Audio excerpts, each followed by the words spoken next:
ने कहा बता, बोला बोता कितने सालों से कर रहा है? मैं कर रहा था 7 साल से। बोला 5 साल से।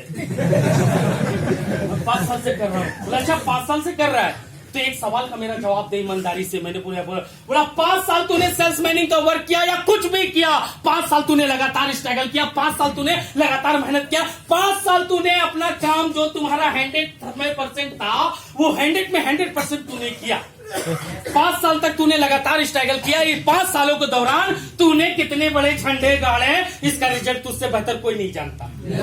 5 साल तक मेहनत करने के बाद 100 में 100% तूने मेहनत किया और लगातार मेहनत करने के बाद दिन को दिन नहीं समझा, रात को रात नहीं, गर्मी को गर्मी नहीं, बारिश को बारिश नहीं, सर्दी को सर्दी नहीं, और लगातार तूने 5 साल तक मेहनत किया।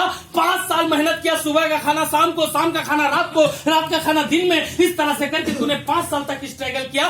5 साल में तूने कितना बड़ा झंडा गाड़ा, इसका रिजल्ट तुझसे बेहतर कोई नहीं जानता। अगर लगे कि तुझे पिछले 5 सालों में तूने अपने कमाए हुए पैसे से 2 कमरे का मकान बनाया तो वेरी गुड। अगर तुझे लगे कि तूने 2 कमरे का मकान नहीं बनाया लेकिन पिछले 5 साल से मेहनत करने के बाद अपने कमाए हुए पैसे से अपनी बहन की शादी करवाई तो वेरी गुड। अगर तुझे लगे कि 5 साल मेहनत करने के बाद तूने 2 कमरे का मकान नहीं बनाया, अपने कमाए हुए पैसे से बहन की शादी नहीं करवाई, तो हो सकता है अपने अकाउंट में कमाया हुआ 4 लाख रुपया रखा होगा। किया है कि नहीं? नजर उठा करके देख कि तूने कितने बड़े झंडे गाड़े। अगर तुझे लगे कि तूने 5 साल में बहुत बड़ा झंडा गाड़ा तो बहुत अच्छा, वेरी गुड। अगर तुझे लगे कि तू 5 साल में बड़ा झंडा कोई नहीं गाड़ा तो 5 दिन यहाँ पे खड़ा होकर के देख। 5 दिन में ना तो तू लड़का से लड़की बनेगा, ना तो मम्मी को पापा बोलेगा। 5 दिन में ना तो तेरे घर के रास्ते दूर होंगे, ना तो तेरे घर के जाने वाली गाड़ी का किराया बढ़ेगा और ना ही वो गाड़ी बंद होगी। लेकिन 5 दिन खड़ा होकर के यहाँ पे देख, तुझे सारी चीजें समझ में आ जाएगी। मैंने कहा अच्छा 5 दिन, अगर ऐसी बात है तुझे लगे कि 5 दिन में तेरा 50,000 का नुकसान नहीं होगा तो इस जगह पे खड़ा होकर के देख। मैंने कहा ये बात है तो ठीक है चल। मैं 5 दिन खड़ा होकर के देखा और जब देखा इस सारी प्रोसेस को देखा, आड़े टेढ़े नॉनसेंस, वेल एजुकेटेड, चौथी में 4 बार फेल, सब यहाँ खड़ा होकर के महीने का 3 लाख, महीने का 4 लाख, महीने का 5 लाख। फिर देखने के बाद लगा कि साला इस उंगली को दांत से चबा लिया। ये सोच करके कि इस जगह पे पहले क्यों नहीं आया।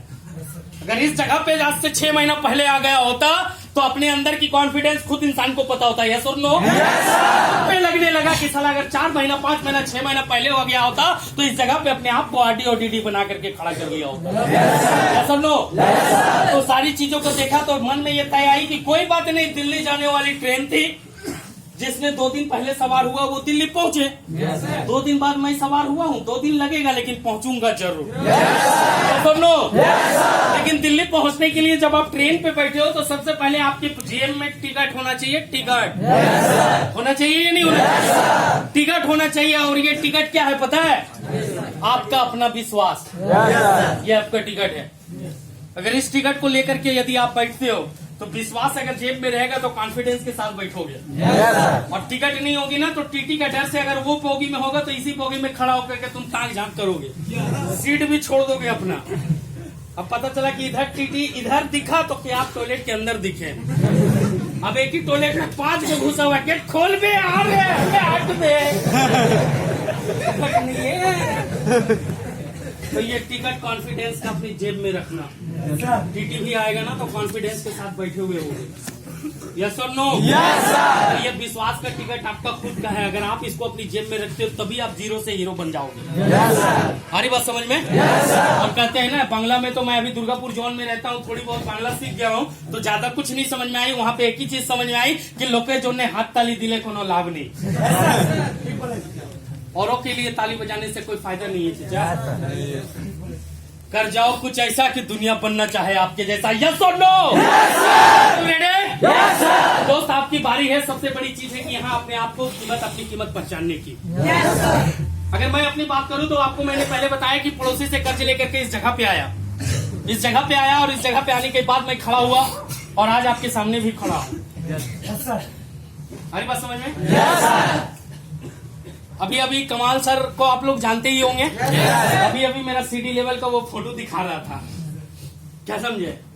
मैंने कहा उसको देख करके मैं सोचता हूँ कि अगर आज मुझे ग्लेज नहीं होती तो मैं कहाँ होता। कोई अपॉर्चुनिटी नहीं थी यार।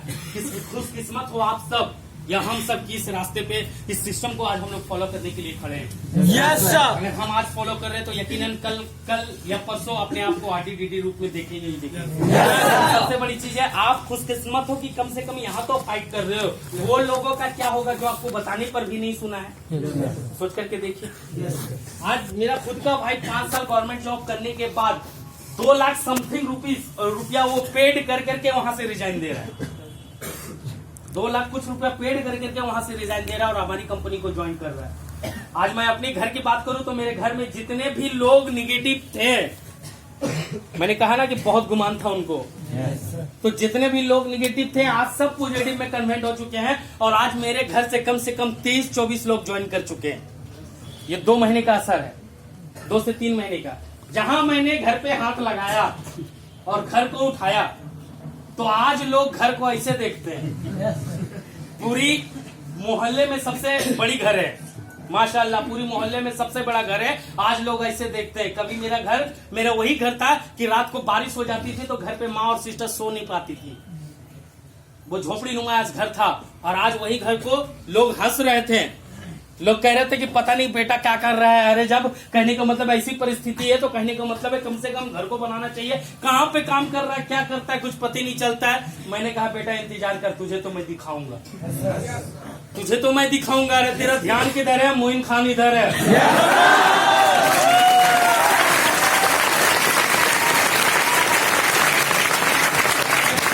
और कसम से कहा था, कॉलेज में सिखाया गया था कि जो तुझसे चलता है ना एक बार बन जा, एक बार बन जा। तू जो तुझसे चलता है ना, अगर एक बार तू बन गया ना तो 4 रोटी वाले सीधे 2 रोटी में आ जाएंगे।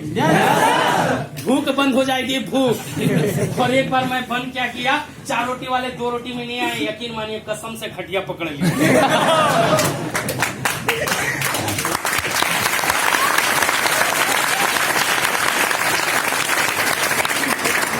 और आज वही बस्ती के बड़े सारे ऐसे भी लोग थे जो यहाँ तक भी कह चुका था कि जिस दिन इस कंपनी से, उस समय हम लोग एक मोहल्ले से 3-4 लोग आ चुके थे। मैं था, रियाज खान था, सोहेल खान था, कमाल खान था, सौरभ खान था। ये लोग हम लोग जब मोहल्ले से एक बार 3-4 लड़का कहीं चल जाता तो मोहल्ले में थोड़ा होता है ना कि वो कहाँ गया, वो कहाँ गया, होता है ना। तो मेरे मोहल्ले में भी एक टीचर था, सरकारी स्कूल में पढ़ाता था। उसके अंदर इतना ईगो था, इतना एटीट्यूड था कि उस समय उसकी सैलरी अभी लगभग 50,000 या 55,000 रुपया होगा। उस वक्त उसकी सैलरी 30-32,000 रुपया था।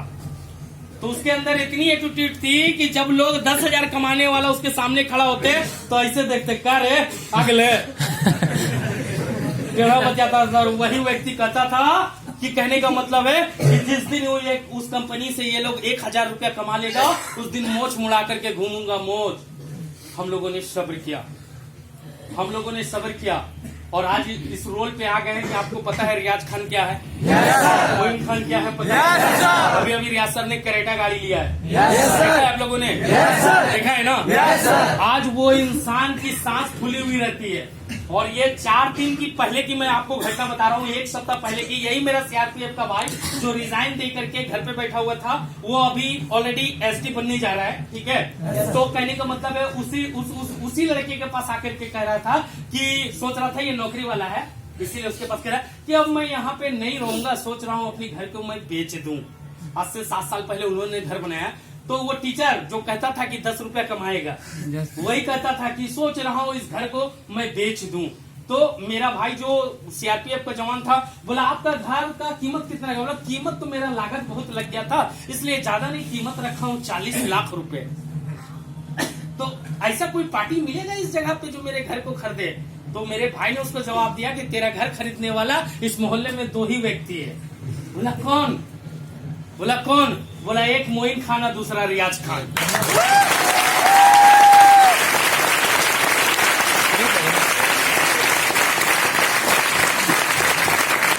ऐसे करते करते ऐसे कहता है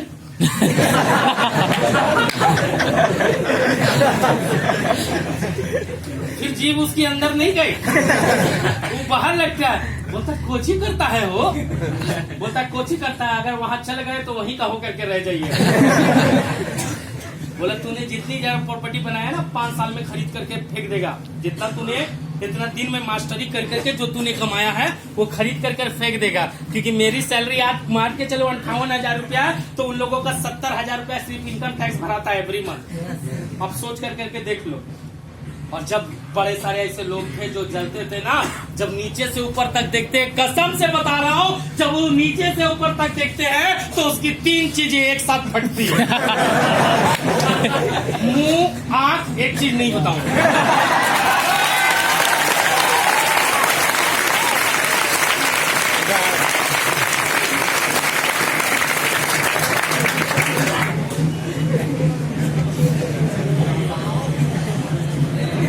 कहते हैं ना कि समंदर अगर शराब होती तो सोचो कितना बवाल होता। समंदर अगर शराब होती तो सोचो कितना बवाल होता। और हकीकत सारे ख्वाब होती तो सोचो कितना बवाल होता। और किसी के दिल में क्या है सुन ले यार, कहते हैं समंदर अगर शराब होती तो सोचो कितना बवाल होता। और हकीकत सारे ख्वाब होते तो सोचो कितना बवाल होता। किसी के दिल में क्या है ये तो बस खुदा ही जानता है। अगर दिल बेनकाब होते तो सोचो कितना बवाल होता।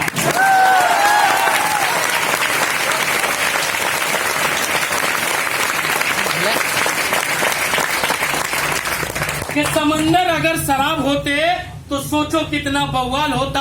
हकीकत सारे ख्वाब होते तो सोचो कितना बवाल होता। किसी के दिल में क्या है ये तो बस खुदा ही जानता है। दिल अगर बेनकाब होते तो सोचो कितना बवाल होता। और थी खामोशी मेरी फितरत में, थी खामोशी मेरी फितरत में, तभी तो निभ गए बरसों लोगों से। मुंह में मेरी जवाब होती तो सोचो कितना बवाल होता।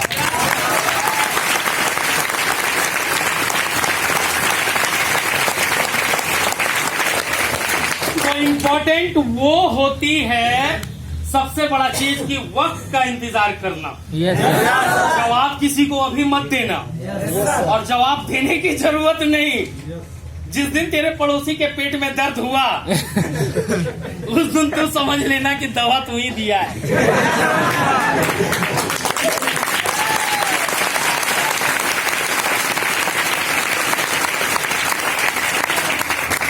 कभी कभी खुद पे सोचता हूँ कि क्या था और क्या हो गया। ऊपर वाला का शुक्रिया अदा करता हूँ। और ये महान शख्सियत मिस्टर चेतन हंडा और सरबजीत सर का,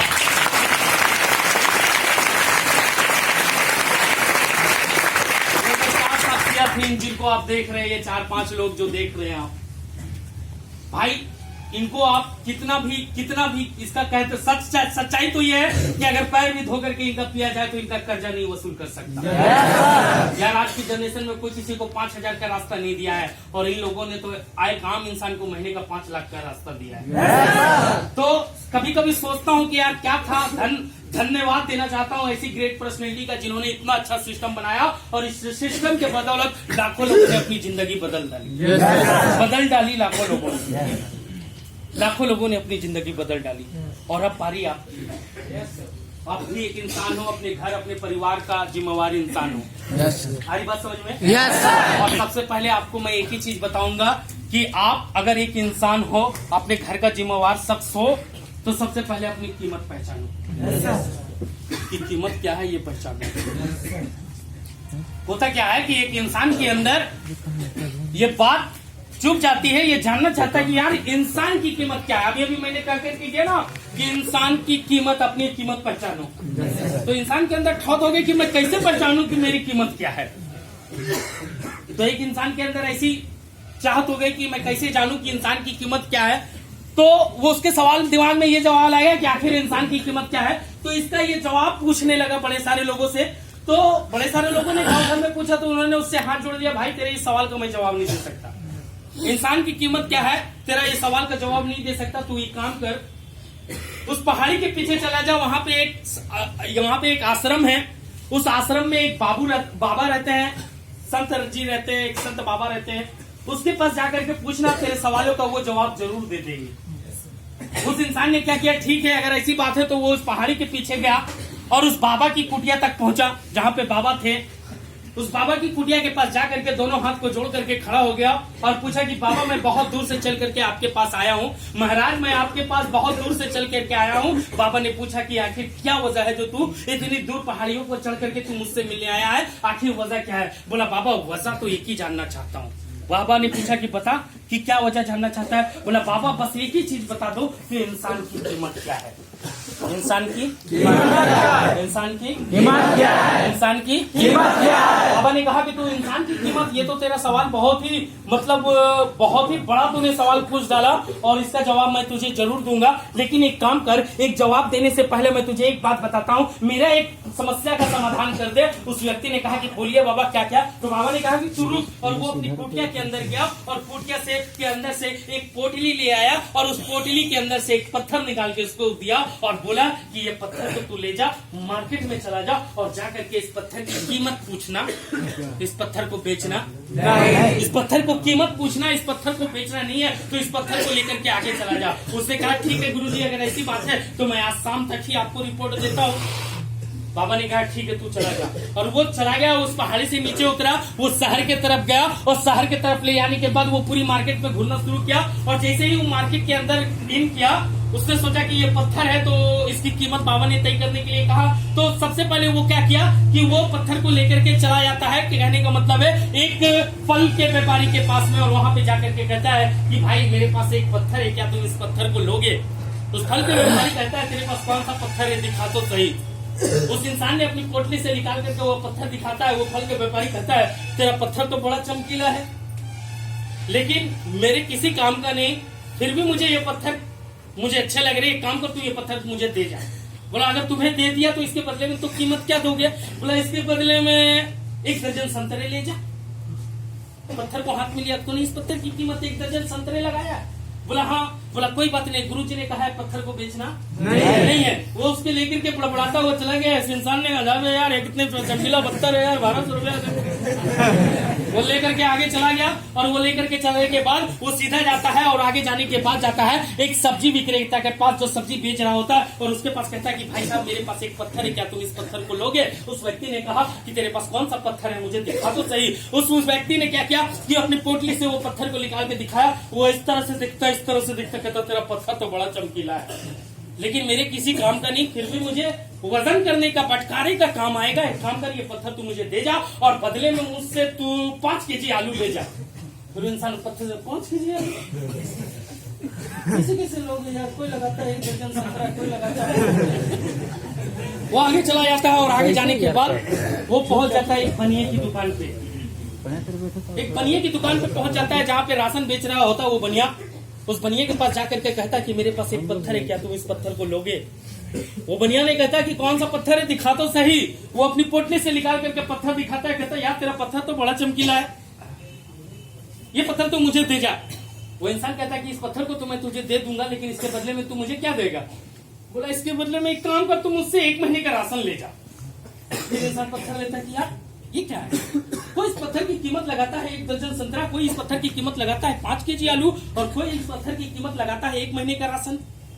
एक काम कर, गुरुजी ने कहा पत्थर को बेचना नहीं। पत्थर को लेकर के आगे चला जाता है, और आगे जैसे ही गली में जाता है, सोनार की बहुत सारी दुकानें होती है। सोनार की पट्टी में, जो गली में होती है ना मार्केट में, सोनार पट्टी, सोनार की गली में पहुंच जाता है और देखता है सोनार के पास जाकर के वो पत्थर दिखाता है कि मेरे पास एक पत्थर है, क्या तुम लोगे? सोनार कहता है कौन सा पत्थर है, दिखा तो सही। जब वो पत्थर को निकालता है तो सोनार कहता है यार तेरा पत्थर तो बड़ा चमकीला है, एक काम कर, ये पत्थर तेरे किसी काम का नहीं, ये पत्थर तू मुझे दे जा। बोले ये पत्थर तो तुझे दे दूंगा, लेकिन इस पत्थर की तू कीमत क्या देगा मुझे, इसके बदले में क्या देगा? बोला इसके बदले में मैं तुझे 1 लाख रुपया दूंगा। वो इंसान का सर चकरा गया, यार ये पत्थर, कोई इस पत्थर की कीमत लगाता है 1 दर्जन संतरा, कोई इस पत्थर की कीमत लगाता है 1 दर्जन संतरा, कोई लगाता है 5 केजी आलू, कोई लगाता है महीने भर का राशन, ये कैसा पागल है? कहता है लाख रुपए।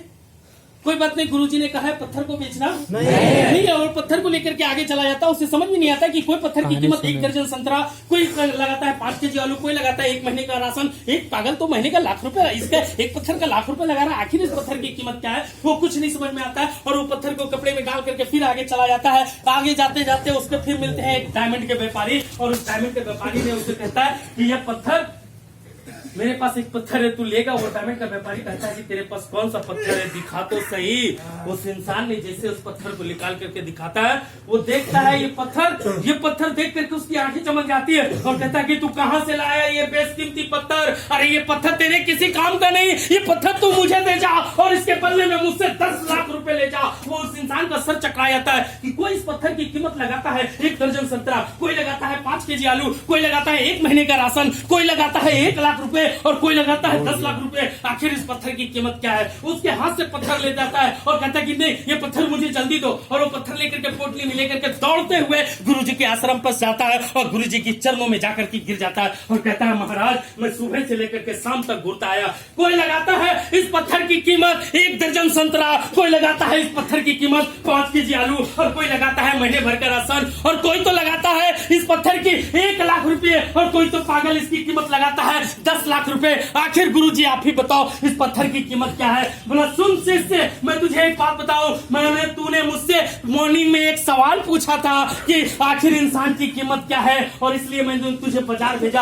अरे बेवकूफ, इंसान जो है ना इस पत्थर की तरह अनमोल है, उसकी कोई कीमत नहीं होती। इंसान के ऊपर डिपेंड करता है, कोई अपने आप को 1 महीने वाला राशन खरीदने वाला बना ले या कोई अपने आप को 5 लाख वाला बना ले।